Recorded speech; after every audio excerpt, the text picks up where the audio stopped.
Assalamualaikum. Namanya. Gak apa-apa, nanti buka. Nanti kita minggir. Baik, assalamualaikum warahmatullahi wabarakatuh. Jadi kami dari kelompok 21 ingin membawakan materi tentang batuan beku. Sebelumnya terima kasih untuk Pak Arif Ponto telah memberikan kami kesempatan untuk mempresentasikan tugas kami.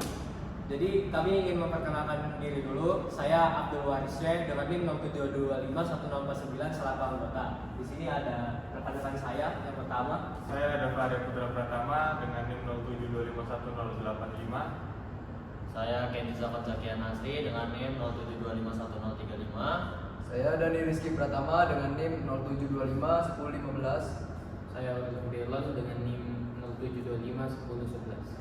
nah jadi kita langsung ke materi.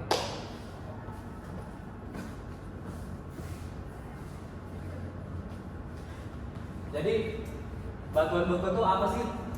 Batuan beku itu adalah salah satu jenis batuan yang terbentuk dari proses pendinginan dan pembukuan magma atau lava yang keluar dari dalam perut bumi. Next.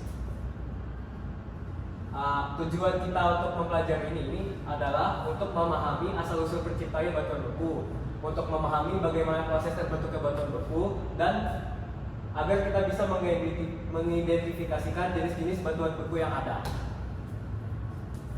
Di sini saya akan menjelaskan alur pembentukan batuan beku. Pertama-tama itu batuan beku itu awalnya dari magma yang erupsi, gunung erupsi menjadi kristalisasi di luar permukaan gunung dan memadat menjadi batuan beku. Pembentukan batuan beku itu ada dua jenis, yaitu intrusif dan ekstrusif.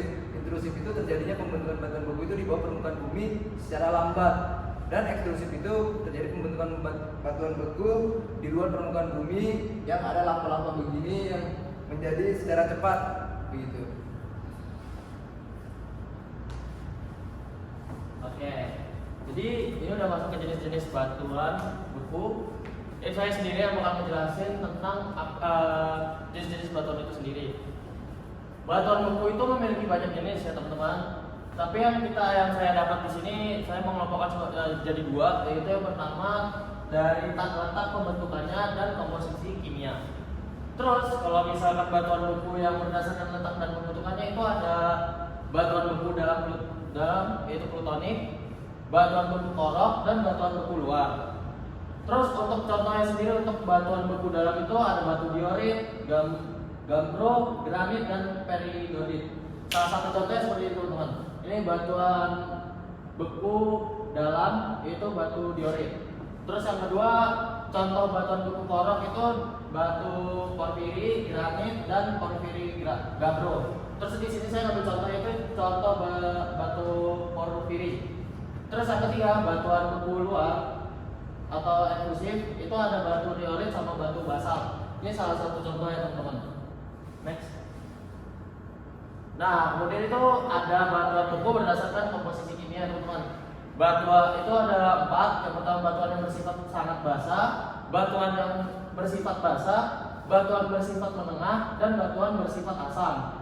Ini salah satu contohnya seperti contoh batu itu seperti dumit yang tersusun dari atas mineral olivin dan sekitar bromid magnetit. Ini contohnya teman-teman. Terus yang kedua ada batu basalt, kayak gini contohnya teman-teman. Terus yang ketiga ada batu andesit. Nah ini penjelasannya, ini contohnya. Terus yang keempat itu ada batu obsidian yang biasa kita dengar ya. Itu memiliki komposisi mineral berbeda-beda. Obsidian terbentuk dari lava yang ingin tidak sempat berbentuknya kristal.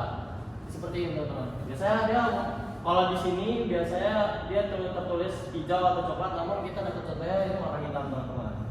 Next. Oke, di sini kami mengambil studi kasus pada pegunungan Kulon Progo. Jadi batuan beku di pegunungan Kulon Progo merupakan produk dari gunung api purba yang terdapat di Kulon Progo, yaitu Gunung Menoreh di utara, Gunung Gajah di tengah, dan Gunung Ijo di selatan. Dan disebut juga sebagai formasi andesit tua. Batuan beku itu hadir baik sebagai intrusi maupun aliran lava yang saling memotong. Batuan beku di pegunungan Kulon Progo akan memberikan tantangan tersendiri. Kompleksnya batuan beku yang berada di pegunungan Kulon Progo memerlukan penelitian yang mendetail mengenai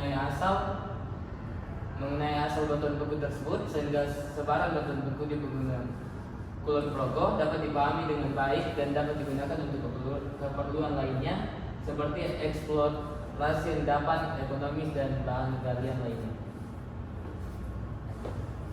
Selanjutnya ada kesimpulan dari materi kami saat ini, yaitu batuan beku adalah batuan yang terbentuk dari proses pendinginan dan pembekuan magma atau lava. Batuan beku memiliki karakteristik utamanya seperti tekstur dan komposisi mineral secara langsung dipengaruhi oleh laju pendinginan dan lingkungan pembentukannya. Batuan beku intrusif yang mendingin perlahan di dalam bumi memiliki kristal besar. Sedangkan batuan ekstrusif yang mendingin cepat di permukaan memiliki kristal halus atau tidak ada sama sekali. Batuan beku adalah fondasi bagi siklus batuan dan merupakan sumber daya geologi inti. Jadi sekiranya itu yang dapat kami sampaikan. Mohon maaf jika ada salah kata. Sekian dari kami. Wassalamualaikum warahmatullahi wabarakatuh.